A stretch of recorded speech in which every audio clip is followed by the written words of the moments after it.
Madrid get 2 goals to turn the game around. Let's take a look at the first goal. 88th minute, this one came. Yeah, very like Real Madrid, Joselu. That's why he came on. He's a poacher. He's a proper number 9. He believes that anything can bounce back or anything can come to him. Anything. That's what he does. We're all going to know that he'll shot there. Neuer obviously makes that mistake, but I'm very sorry. Dyer, you have to box him out. And I know in America you will know what it means, boxing someone out. Here, box him out. Just like a center will go and grab stop the opposition, obviously, of the center getting that ball on the rebound. You have to box him out. You think that he's going to keep the ball. Because I was saying to Jamie just before, when the defender makes a mistake, who bails you out? And he bailed you out 6 times today. 5, 6 times? Yeah. If we can see it again, the striker believes that he's going to drop it. You got to believe also that he's going to drop it. Box him out. By the time you let him, you're in front of him. Arm, leg, everything. See you later. He wants it more than you. That's why Madrid wins. They want it more. Have we said enough about him, by the way? 2 goals in a Champions League semi-final puts them through. Joselu? Yeah. Great story.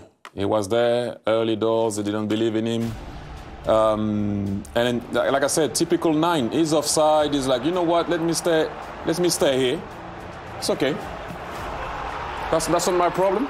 You push up with the line. You can see Mazraoui leaves. He doesn't care. If the ball comes, very like Van Nistelrooy, he stayed there. Ball comes, tap it in.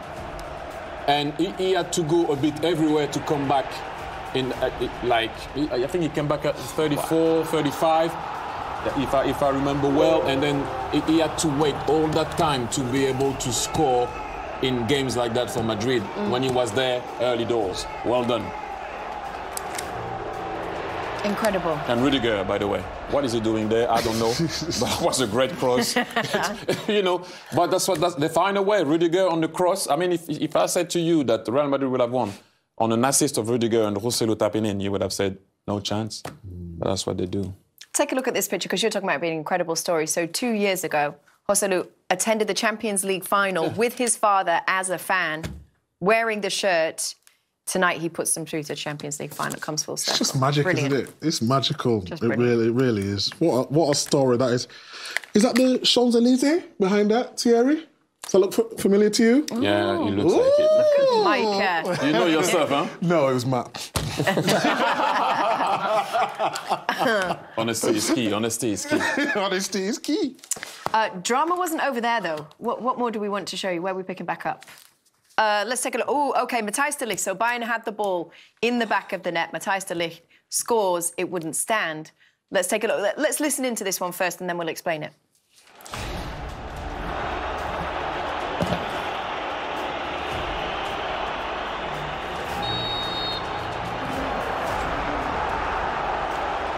OK, ball in the back of net, but we did hear the whistle. Goal does not stand. The mistake is not the referees. The mistake is the linesman. It's a huge mistake. It's that tight, he shouldn't put the flag up. It's not offside. I don't believe it's offside. De Ligt looks slightly offside ahead of Rudiger, but he doesn't get involved with the challenge.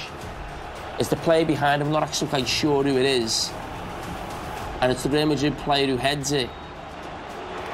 I mean, at this, listen, when the whistle gets blown, we know that's the game done. It's over. We're taught that as kids, you play to the whistle. But for a linesman at that level to make that mistake in terms of not letting that play go on, we get frustrated with linesmen when they don't put the flag up when it's 5 or 6 yards offside. When it's that tight, you don't put your flag up. That's the way they're taught now. And these officials should be some of the best in Europe, so you shouldn't expect to make that mistake. Somebody should have to answer for that, shouldn't they? Yes. Yes. Shall we bring her in? Christina, Uncle. We're all very excited to speak to you now. What have you got to say about that? I'm going to kind of disagree with Jamie in the sense that it was only the assistant referee who got this incorrect. Unfortunately, there are 2 officiating errors that occur here. And it's important to note that it is Sané who is the one that is the question of whether or not he was in an offside position and then interfered with the play. Here, he is not in an offside position, so we don't even have to get to the discussion about whether he interfered with play. But we have the first error by the assistant referee in raising that flag, which goes against the direction of holding that flag, especially we're in the attacking phase of play, and it has not yet finished. And then we have the second error by the referee in accepting that recommendation by the assistant referee and blowing his whistle. Instead of saying, thank you, I see you, I'm going to hold my whistle until this play goes out. And this is very surprising. This isn't some of the best in Europe. This is actually would be considered the best in Europe, this Polish trio, having referee Champions League final, having just done the Men's World Cup final. It was a very surprising decision, both by the assistant referee and the referee, which goes to an oversight in detail and attention. At these critical moments, the game is not done until the whistle is finally blown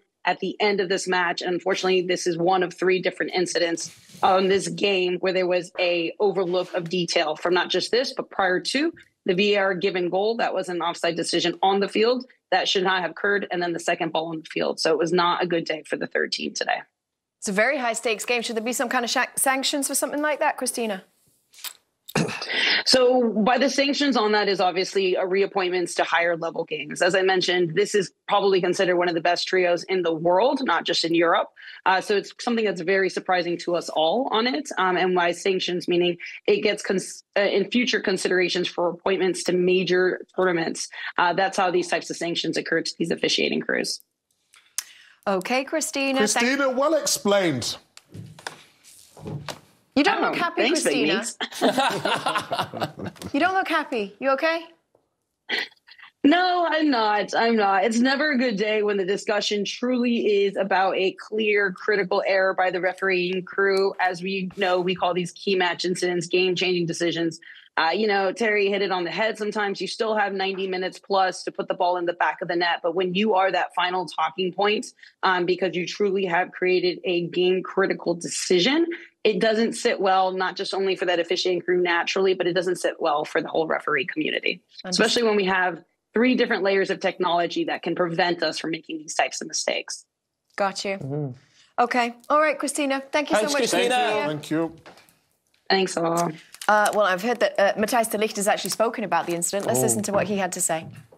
Yeah, I talked with him because I think we all know the rules. If it's not a clear offside, you have to play. You have to play on. And yeah, I find it a little bit a disgrace that he whistles.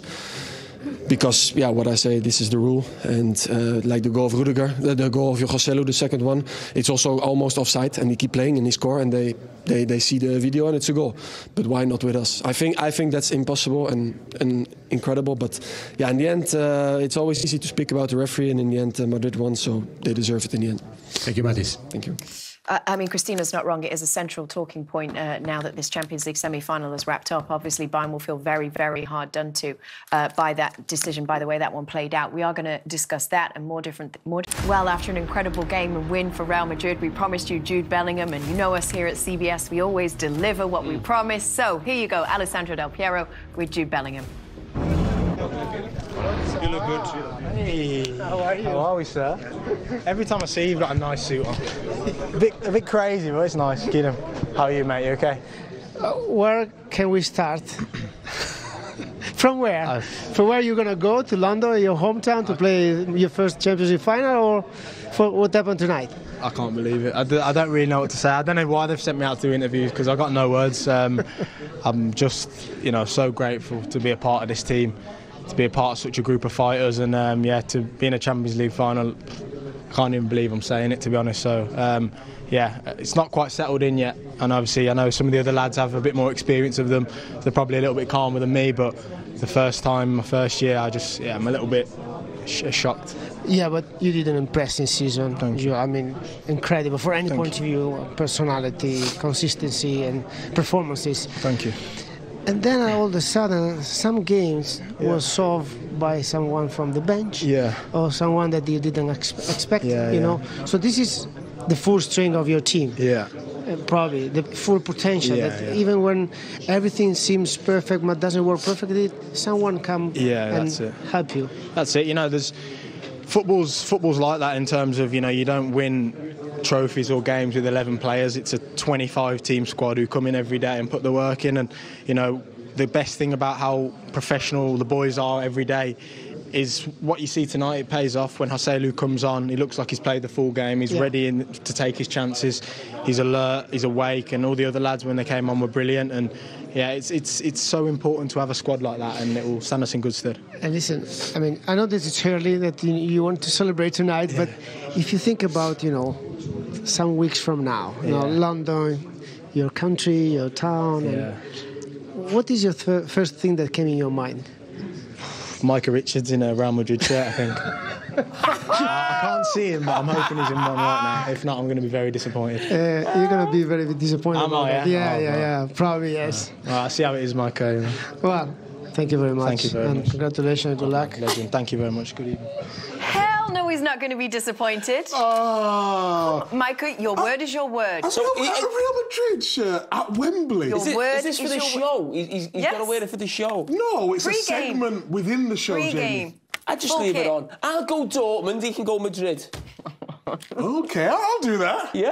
Only for a segment, not for the full thing, though. Oh, because he said to I've me... got a tailor-made suit ready. Yeah, he said we've got to fly. He said, did you say before we've got to look fly? We've got to look fly, yeah. We've got to look fly in the final. Can you explain to the viewers? Do you know how to do that? I don't know what fly means. What's it mean? It means like nice. It means nice. Good, yeah. With a tactic, if he goes there on who's going to play where and how they're going to defend. And it's a shame that we couldn't speak to Bellingham because he was very good today in what he did defensively. And how he was very tired in the game, as you could see. He wasn't going with the ball and carrying the ball. He had to do a lot of work on the left-hand side because he had to defend a bit more than usual today. So if you add Mbappe in that, all the best to find a balance in that team because he's going to be great on the ball. And I will be, interested to see what the big man, Carlo Ancelotti, will do with all of that. Will you be as excited to see Bellingham as you would have been to see Mbappe? Ooh, that's a very good question. Who's your man? Who's your man now? Who's your man? Who's my man? Which one? I think Kiki, though. Yeah. Kiki, do you love me? Are you riding? So everybody's your man. Why did you stop? Keep going. What else is there? No, I don't go further. But do you know that song? No. It's Drake. It's Drake. We're talking about killing Mbappe, aren't we? Yeah, but Who's Drake? But it's in the lyrics. Let it go. No, but in the words of Thierry, though, he talked about how they're going to fit Mbappe in this. They find a way. Surely they can find a way. Vinicius starts up top. I'm just saying. And they just I want to see how he's going to balance it out because obviously he's going to have to find a way. Rodrigo's place? Or could he not? No, I'm. You know what? Like I said, I want to see what he's going to do because balancing that won't be that easy at all. So I want to see who's going to run for who and what, and who's going to accept to go on the left or not on the left, or in the middle or not in the middle. It's going to be interesting. Again, if he goes there, we still don't know. He's going. You know who Drake is? He's a singer. Rapper. Rapper, singer, same thing, isn't it? Okay, can you not name? You don't know any Drake songs? I couldn't name one song. I've heard of the name Drake. What do you listen to? What do I listen to? The Beatles. The Beatles, Oasis, the Eagles, Fleetwood Mac. Anything from 2010 onwards? Do you know any of them? Can you name me a song of the Eagles? How's your name? That's Fleetwood, isn't it? Hotel California. Oh, someone said... I knew she was going to say that. She doesn't even know who the Eagles are. Why would you assume I didn't know? I took a second to think and then I delivered Hotel California. A song of Fleetwood Mac. Ooh, let me think about this one. I really like some of their stuff. Come on. Wanna be with you anyway. Can you hear me calling out your name? Because it's the last time we're going to be in the studio. What's a wrapped up all the analysis. We need to. I think we all need to pick a song and we all have a dance at the end on the dance floor because. Yes, let's do that. This could be the last time we're. 2 in a row, but the crouchy here. Thierry, thoughts? No, too much. Let's go. We need to go to a break. Oh, Matt Curtis is losing his will to live. We are going to go to. Situation like this where you can never be sure that this is offside. To have the balls, to have the guts, to raise the flag in a situation like this is a huge call, and it's a wrong call. The referee has the chance, when he sees that we win the second ball and we win the rebound and we get a shot away within 5 seconds, he has the chance not to whistle. He takes the decision to whistle. It's against every rule, I'm sorry. We accept we lost. It is what it is, but just that would not have happened on the other side. Oh, it's a bitter way to go out. You understand his frustration. 1,000,000,000%. My view of it at the time wasn't so much on the linesman, because I've seen it before. I've seen referees doing this, doing that. The big man takes the decision always in. He is the chief. Why do you blow your whistle? Just let it go. You have something that can tell you if there is offside or not. And Christian has said it already. Massive. Just like a pretty woman. Huge mistake. Yeah. Huge. No, it is a massive mistake. And what Christina said about, officials at this level are going to be the best, but when she explained these are actually seen as the best. Sorry, I'm so thrown by you quoting Pretty Woman. Huge mistake. The bags, remember? Let's say exactly that. Yeah. You don't know? Okay, let's go. Let's go back. You've seen Pretty Woman, haven't you? Let's go back.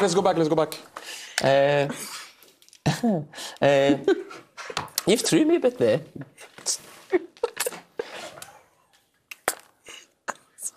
Sorry, carry on. Huge mistake, Big Meeks. I agree with Tuchel, to be honest. I do. We're passing the pass. No, the only thing I probably don't agree with is that, if it was the other team, like in Real Madrid. On the other side, that's bitterness. That is a bitterness. But in terms of everything else that he said, he was 100% factual. It's an absolute clanger the referees made tonight. And it's cost them.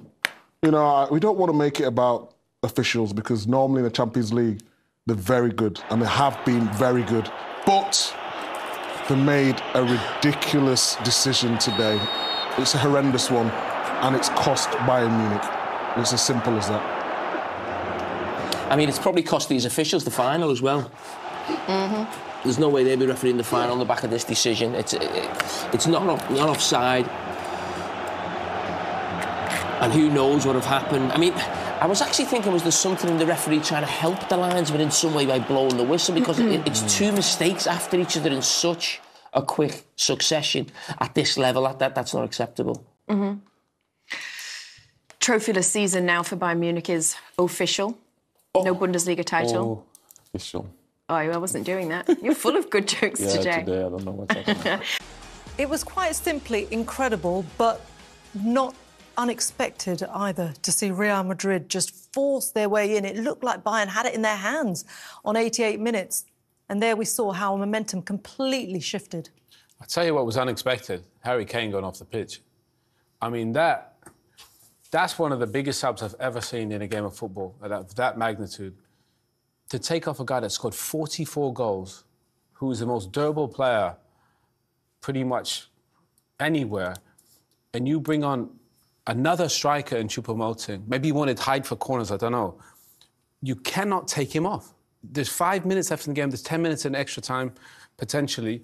15 minutes, I said to Scholes straight away, they're going to score. And then what? I mean, that's one of the biggest calls. I love Thomas Tuchel. I don't know why they made that call. Kim came on 10 minutes before that, and they were quite comfy, Bayern. They went from a back 4 to a back 3.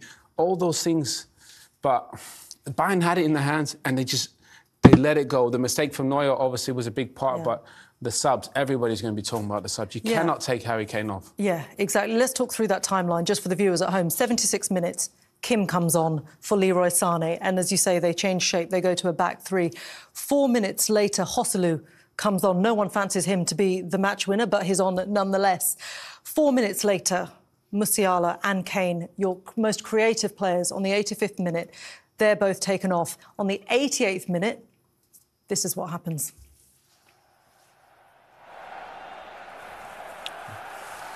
Yeah, I mean, to be fair, look, Real were in the ascendancy, but you don't expect Neuer to make that mistake. Obviously, it bobbles. He was probably Bayern's best player up to that point. You know, made brilliant saves. Maybe it bobbles awkward in front of him, but Joselu just gambles. You know, you bring a striker off the bench, I don't care where he's played, he's got instincts. He's been terrific for them this season off the bench.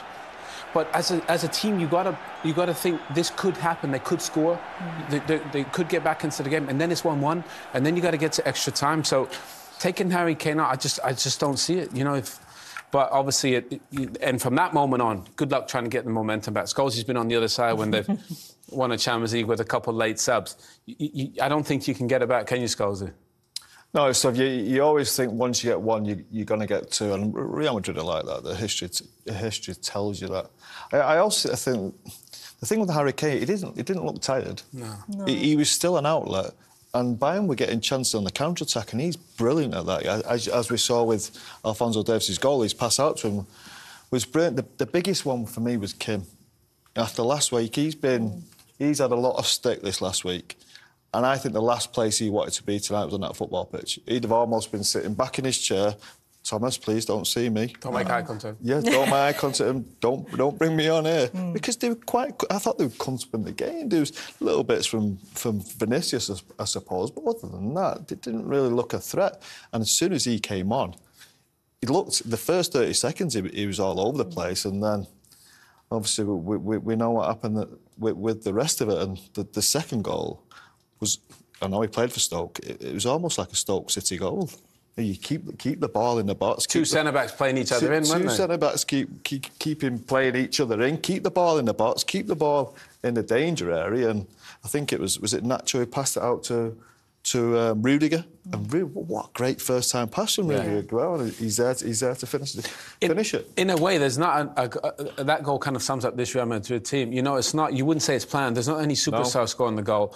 In a way, they find a way in a big moment. You know, Nacho kind of gets it out of his feet, sets it to Rudiger, and he squares it. So, remarkable finish to the game.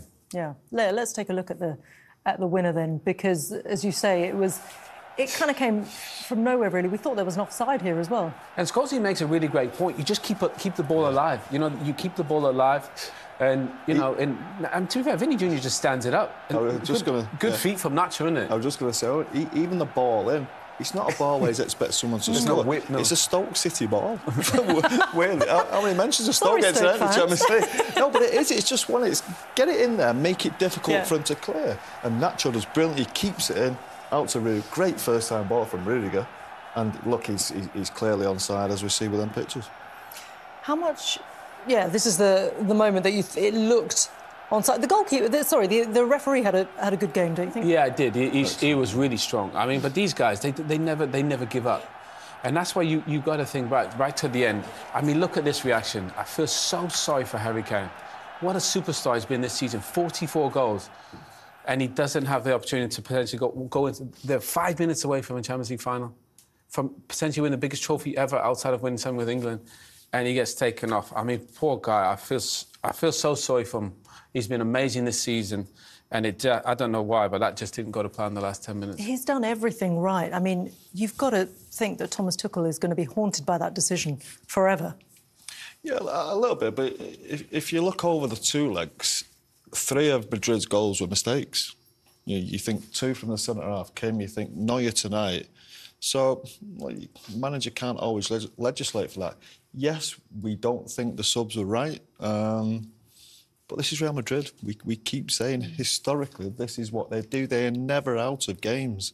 They've done it right through the existence of their club. They've done it right through this competition. They've not been great all the way through. And I don't think it's a team we'll look back on and say, what an amazing Real Madrid team. The ones we've seen, like the Figos and Ronaldos, it's not a brilliant team, but it's got that history behind them, and they find a way to do it. They always find a way. Dortmund did that yesterday, didn't they? You know, they dug in and they fought and they defended really well, and then they hit you on the counter. Real are just like a much better way better version of that, and they can defend. Goalkeeper makes saves, and then they got players at the top of the pitch that can go and win you the game. And to be fair, when Hostler's getting two, you know, they're probably going to be hard to beat. To be fair, Real Madrid, they look short of a centre-forward. They had Vinicius. I thought Rodrigo was pretty quiet type, but they look short of a centre-forward, and all of a sudden they bring a centre-forward on with a little bit of presence, and they go and score 2 goals. Yeah, and they go and do it in glorious fashion as well. But you talk about the forwards. I mean, Vinicius Junior is a big star. Last night, for example, we were waiting for the big Kylian Mbappe moment. It didn't happen. Vinicius Junior scored a winner in a Champions League final. He ended this game as man of the match. He was the one who had the best of the opportunities for Real Madrid prior to that. Yeah, I mean, just Joshua Kimmich had a tough time with him. I think when he played in Munich, he played a little bit more central. When he played a little bit wider, this is what we've used to seeing from him, running at people. Joshua Kimmich just was, I think he had enough of him by the end of the game. He is so explosive, and when you play against a kid like this, it can go left or right. He's got low centre of gravity, and he's quick and explosive. I mean, that one, what's a save from Neuer? Up to that point, Neuer was Bayern's best player by an absolute mile, and I don't know if it's maybe just a tiny bit of lack of concentration for a moment. That was quite a tough finish from Vinny Jr., but he's so explosive, and he was Real's best player today. Yeah. What about Bayern having that late call which ended up being a disallowed goal? What did you make of that one, Scholesy? I think the linesman puts his flag up too early, to be honest, Rashman. I think we see it. Yeah, look, his flag goes up straight away. He's whistled there. It's debate. It's close. We know the defender heads it. Are the two players...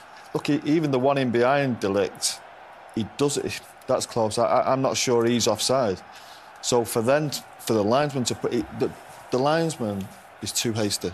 He puts his flag... He's got to wait. They're the rules now. That's what we see all the time. We're always moaning about linesman not putting the flag. He's done it straight away. I do think the keeper stops. What a finish, though. Oh, it's a great finish, but I do think the keeper stops. Would he have saved it anyway? I'm not sure. But once that has happened, once that flag's got up, they cannot give the goal. What is that feeling like when you're just blindsided right at the end of the game? Worst ever. Honestly, the worst feeling ever. I mean, everybody knows you're looking up at the clock. You're 5 minutes away from essentially a Champions League final. You know, in one of the most difficult seasons Bayern's have had in 10 years. You know the manager's leaving. You know, there's pressure on everyone. You could save the season if you get to a Champions League final and you win it. And then for it to just turn on you that quick. That's why football it's beautiful, but it's awful at the same time. Those players will just have their heads down. They'll be so upset. What's been a really difficult season for Bayern Munich. And the manner in which it happened against an arch-enemy in Real Madrid. I mean, there is no way you can console yourself, is there, after that? No, but they'll have to get over it somehow. In some ways, it's almost an arrogance sub, really, thinking I can afford to take my biggest goal scorer, my biggest threat off the pitch and still go on and beat Real Madrid. Like I said, even if they got one goal, Real Madrid, there's still another half an hour after the game. There was 10 minutes of injury time. Injury time. So there's still a long way to go without your best players on the pitch. So what do you think he was thinking, honestly? I couldn't tell you, because they were always going to try and score goals on the counter-attack, and I thought Harry Kane was perfect for that. Yeah. Look, he's not the quickest. 44 goals in 44 games. Yeah, he's not the quickest, but I meant more playing other people in with the pace, the Alfonso. Because Jamal was getting them up the pitch, wasn't he? And Harry was finding the pass, but Jamal went off as well, so they were unlucky. Gnabry went off with the injury, but they combined brilliantly for the goal. You know, Jamal got him up the pitch, Harry picked the pass. So, yeah. We could talk about the Harry one. I think Kim was the biggest one. Because when he brings... It was the least logical, wasn't it? Well, no, I can half understand, because he's thinking, right, get as many defenders on the pitch. But up until that point, other than Vinicius Jr., I don't think there was a massive threat against Real Madrid. But then all of a sudden, sometimes when you bring an extra defender, it brings confusion all of a sudden. Eric Dyer's playing in the middle, Kim's out to the left. Well, then the goals in they're all over the place again a little bit. It's harder to get out, Scholes, isn't it? You end up being camped in your box, whereas sometimes Scholes makes it... brings confusion all of a sudden. Eric Dyer's playing in the middle, Kim's out to the left. Well, then the goals in they're all over the place again a little bit. It's harder to get out, Scholes, isn't it? You end up being camped in your box, whereas sometimes Scholes makes a great point. If you end up staying in and just clearing your lines, that last goal, you know, it's a weak header and you don't really get out, you know, so... Look, it's gone, but Scholes, you made a good point. You know, Real Madrid, these guys, they're so used to this. You know, I don't know how they do it, but they got some magic in them to be able to turn these games. Do you reckon if they bottled it, they'd sell it for about... Give me some. 100 million, yeah, give us all a little bit. Do you know what? Well, the Real Madrid fans once again have had an incredible night, haven't they, at the Santiago Bernabeu? As I say, there is nothing like a Champions League night, a big Champions League night at the Bernabeu. It looks absolutely glorious. The fans are pouring out, but Laura and Rio are still there, and they're pitchside for us now. I think we're just going to try and stay here for as long as we can, because even though the Real Madrid fans in the majority have left, the Bayern Munich fans are actually still all sat up there. There's loads of them still there. They're now sitting really quietly, but in a minute ago, they were actually singing to Thomas Tuchel. They seemed to be serenading him. He came out for a couple of interviews, then went back in. They're really making the most of their experience, and to be honest, they have been pretty amazing the whole game. So just a credit to Bayern Munich and their travelling fans, Rio. Yeah, they're great fans. They had an area up there. They were bouncing all the way through that game. And can you imagine the emotions in there? Look at them they're sitting down there, slumped now. Hearts are hurting there, definitely, because they were in the position, in pole position at one point. We were in the tunnel. We came down from our position where the commentators are, and we were standing there talking about questions for Tuchel, questions for Harry Kane, now opportunity to win trophies now. And in an instant, this place just turned on its head. Crazy. Harry Kane got subbed off around 85 minutes and was sat on the bench, obviously looking very glum. And then the equaliser 88 minutes, and the rest is history after that. How do you define his season now? Well, he's done his job. He scored the goals. He's done what he's paid to do. They bought him for a particular reason, that's to score goals, but also to continue winning trophies. And I have to say, I think the others have let him down more than anything, because he's produced what he's had to produce. He's a man who comes in and scores goals and creates chances for others, and he's done that. 40-plus goals this season is a ridiculous amount, the most he's ever scored in his career. So I don't think the finger gets pointed at him. But yeah, I think he'll have a heavy heart tonight, like the others, but him more so maybe than anyone else, because he's come here the first time in 11 years, haven't won the league. And in those moments that you're talking about there, by the way, that round of applause that you can hear, that's the Bayern Munich fans clapping Thomas Tuchel off once again as he now leaves the interview stage and goes and walks back down the tunnel in just a second's time. So they're still going to sit there for a little bit longer, I think. But going back to Real Madrid, we stood in that tunnel, and there were a few minutes to go. And like you say, we were preparing for what questions we're going to ask of Bayern Munich. And you said something to me there, and you said this could be just like when Man City were here and the game just turned on its head in an instant. Yeah, and that was like about a minute before. I'm not saying I missed it, Meg, by any means, but I know my it football. Sounds like you are. But it was crazy. I stood in there and I just thought, like, these fans, there aren't many places like this. Anfield's a bit like this, but there aren't many places in the world that kind of you feel that they're that ability to suck the ball into the net. We saw it against Man City before when they came back and got into the game there. But here felt different. It felt stronger. It felt more powerful. I don't know if it's because the roof's on and it was closed or not, but there just seemed there was a different type of energy in there. And when that ball went in the back of the net, the first one, well, I became a Real Madrid supporter. I don't even support Real Madrid, but I became one for 30 seconds. And when the second one went in, I don't know what happened. I lost my stuff. Well, when the second one in, this was Anthony Rudiger, who thought he got the assist for the winner, running into the stand, running into the crowd. And you, on his way in, you said it's offside, get back on the pitch. And you sent him back on. And then he got back onto the pitch, and VAR came to the rescue. And for all of VAR's faults, what we've actually said for the majority this season in the Champions League is it's been quite good and it's been quite well run. And they got it right tonight, didn't they? Yeah, it's worked much better in the Champions League than it has in the Premier League, I would say. And I thought that when you look at the game today and you think to yourself, wow, Vinicius Junior, you ask for a superstar to perform when you come here. A lot of these fans pay their money to come in here and be entertained. He was absolutely electrifying at times. And then you look around, you see Toni Kroos just passing the ball, dictating. That's what you come to football for. That's what I said last week, and I say it again today. This was a game of freedom football. Players allowed to go out there and just work out how to get through a game, how you navigate your way to get a victory in a game like this. It wasn't about just the system over the individual. The individuals just decided this game. Yeah. Look, on the way in, there was a huge crowd outside of Real Madrid fans. It looked like they were going to music festivals. They waited to get into the stadium and also waited for the coaches to turn up as well so they could see all the players. Now they're not in here. You just know they're going to be back outside, and the streets is going to be like a party atmosphere again, isn't it? Well, we're going to join that party at some point, because our hotel's not far from here. Does that mean, are we done here? Can we go? Can we go, guys? Can we jingle? Can we jingle through the streets of Madrid now to go and join the fans? But no, listen, that's what it's about, though. This is what I enjoy as well. The ability to be able to come out here, our hotel's so close, walk through the streets and just feel the energy. So it's going to be an eventful walk home, but one that we'll enjoy, I'm sure. We will definitely enjoy, absolutely. Look at it there. Wow. What a stadium. Just one more thing about the stadium, Laura. Go on. We've been sitting there marvelling. We came here. It was like a bomb site almost. It was dust everywhere, walking through the inner workings of this stadium. But to come back here and see it like it is now and feel the energy that it still has. A lot of new stadiums don't have this energy, but they've refurbished this on site, which makes a huge difference. It was also something really special. I know we've got to throw back, sorry guys, but there was a moment before the game even started where they had their bits of paper and they had their flags, and they were ripping them up into small pieces and letting them go a bit like ticker tape. And it was just magical from up there where we were sat in the stands, and it was coming down above us as well as below us, and it just looks really, really special. So yeah, I get it. I understand how the fans can completely change an atmosphere here and really make it, and it was indeed one of those magical nights here at the Bernabeu. Back to you guys. Carlo, what a game, what a finish. Congratulations, you're into the final. What can you say about your players just now? Well, I think we played well, to be honest. We had the opportunity, good control of the game, and we had the strength to go up when they score. It happened again here.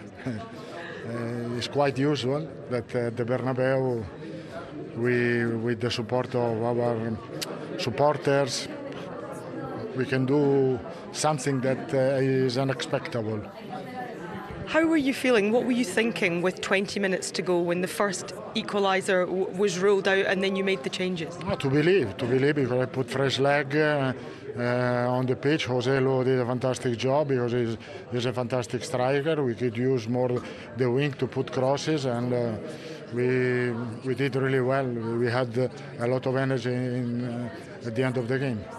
We saw you singing on the pitch with the fans afterwards. You know, you're now into your 6th Champions League final. Do you allow yourself to enjoy these moments? How do you feel personally? I'm going to enjoy, of course. I'm going to enjoy. Now, until the final, we have expected us fantastic days with our supporter to celebrate the Liga, to celebrate the final. Will be fantastic in this day in Madrid. You can stay in Madrid. Thank you very much. Celebrate with us. It will be a pleasure. I have to say though, this group of players, you're into the final, you've won La Liga. This was the 50th game of the season for the players. Their mentality is unbelievable, isn't it? Unbelievable. I'm really grateful to them because they work really hard. With a fantastic atmosphere. They are really humble, really generous. So I think it's the best squad that I have had in my career. High praise indeed. Congratulations. Thank you. Thank you. Bye. Yeah, he really is the king of this competition as well, isn't he? Don Carlito is what they call him out in Madrid. He's won the Champions League twice with AC Milan as a player. He's won it twice with AC Milan as a manager and twice with Real Madrid as a manager as well. It's interesting what he said at the end, because this is a man who's won the Champions League with Real Madrid with a team consisting of Gareth Bale, Cristiano Ronaldo and Karim Benzema. He says that this is the best squad he's ever worked with. Does that surprise you? Yes. I don't think he means it and ability-wise and talent-wise. I think he meant it. He said the humble players, the nice players, the generous players. I think he means it as a group of human beings that he's got. And they're all quite young lads. We see a great example in Jude Bellingham, don't we? One of our own English lads, the way he comes across. Such a nice person. He speaks really well. Great talent as well. So, look, talent-wise, I think the names you mentioned, Bale, Benzema and Cristiano, might just have something to say about that. Do you know, in 2009, I guess that was the last year of the Galacticos for Real Madrid, when Benzema joined, when Cristiano joined, Kaká, Xabi Alonso, among the players that signed. And since then, they've not really made those sort of that big group of marquee signings. They've had marquee signings, but sort of year on year. And it feels as though this is probably the beginning of a new era, particularly when you think of who could be potentially joining next season as well. Well, I mean, Endrick's come in and keep an eye out for this young man, the Brazilian centre forward. He is unbelievable. We saw him score at Wembley. This kid is going to score goals. To go along with Mbappe and Vinny Jr. and Rodrigo and Bellingham, I mean, the future is so bright for these guys. But the thing is, even while they're kind of, I wouldn't even say in transition phase, they just won the Liga again. You know, they're churning out trophies. But, you know, we look at where Barcelona's gone backwards, you know, on and off the pitch. These guys are only going in one direction. And the mystique and the prestige to play for a football club like this, even Cristiano Ronaldo, he was at Man United, you know, and it doesn't really get much bigger. But even he wanted the challenge to go to Real Madrid because it's just something different, you know, the history. So it's a special football club. Now they've got the stadium, which looks out of this world. They've got one of the best players in the world coming in, Mbappe probably. I mean, these guys are going to steamroll everyone for a while. It's the quality of the manager. We know how good this man is. He probably doesn't get the credit he deserves, but we go back to our manager for Sir Alex. Eventually, you have to build a new team. And I think he's probably done that now 3 or 4 times, and he's built this squad again together that will go again with the likes of Mbappe again next year. And you think, can them Galacticos years come back? And I think with Hendrick, as you mentioned, what's in behind him, I think the young players are Tchouameni and Camavinga in the squad. It's an exciting squad he's built again, and it could possibly prove to be the best squad he's got, but I don't think this is quite yet. Work in progress, but what a work in progress it is. And they've just booked their place in the Champions League final. But these are always nights of contrasting emotions. Certainly a very, very different story for Bayern Munich. And Thomas Tuchel, we can hear from him now. He's also been speaking to Emma. Can you sum up your emotions for us after a difficult result? Yeah, of course. We're like almost through. It's almost there. And we had a very unusual mistake of our very best player for the equalizer. Then we conceded in a very narrow decision the second one in stoppage time. Then we scored one. And they have a disastrous decision from the linesman and from the referee. So it feels almost like a betrayal in the end because of that decision. And it was a huge fight. We left everything on the pitch. We were almost there. Now we have to say congratulations to Real Madrid. Have you spoken to anyone about that? Have you had any explanation? The linesman said sorry. That does not help on that kind of level. To raise the flag in a decision like this, in a close decision in the last minute. And the referee as well. The referee does not have to whistle. He sees that we win the second ball. He sees that we get a shot away. To whistle is a very, very bad decision. And it's against the rules, and it's a bad decision from both of them. It's a disaster, but okay. Tough to swallow, but it's the way it is. Alphonso Davies put you ahead with a fantastic finish. And until that crazy 3 minutes, did you feel you were pretty much in control of the situation? Yeah, more and more in the second half, more and more. You're never fully sure, of course, because it's Madrid and it's in Madrid. We were not clinical enough in our counter-attacks as well. We're more clinical, more calm in the opponent's half, then we can create maybe a decisive chance for the second goal. Part of the story is that we start with a front four and we all 4 players need to go out because of injuries and cramps. This is a bit too much on that level. And it's the end of the adventure for you in this competition. Is it a case of what could have been for you now? Is that the biggest disappointment? Yeah, because if you're through in the 88th minute, of course you see the end of the tunnel. And was it our very best match? No, but we said before we don't need to be perfect. We just need to be good enough on this evening. So if you have a good fight, if things are difficult, then you fight. And the team gave everything. We did it together. And in the moment where we think I have one player out for cramps, we concede a goal that we will never concede with our goalkeeper. It's a tough one to swallow, but we left everything on the pitch. This is the good situation, and that's the important thing, because then it's sport, and you have to accept the result in the end. Thank you for talking to us. Thanks. See you soon. Thomas Tuchel, very gracious there, as always. But what about that line? He talked about that disallowed goal for Bayern Munich just moments before the end of added time. He said it was against the rules, a very, very bad decision, and that the linesman has since apologised that this turned out to be a disallowed goal. Talk us through this one, Owen. Yeah, I mean, he's obviously made a mistake, the lino.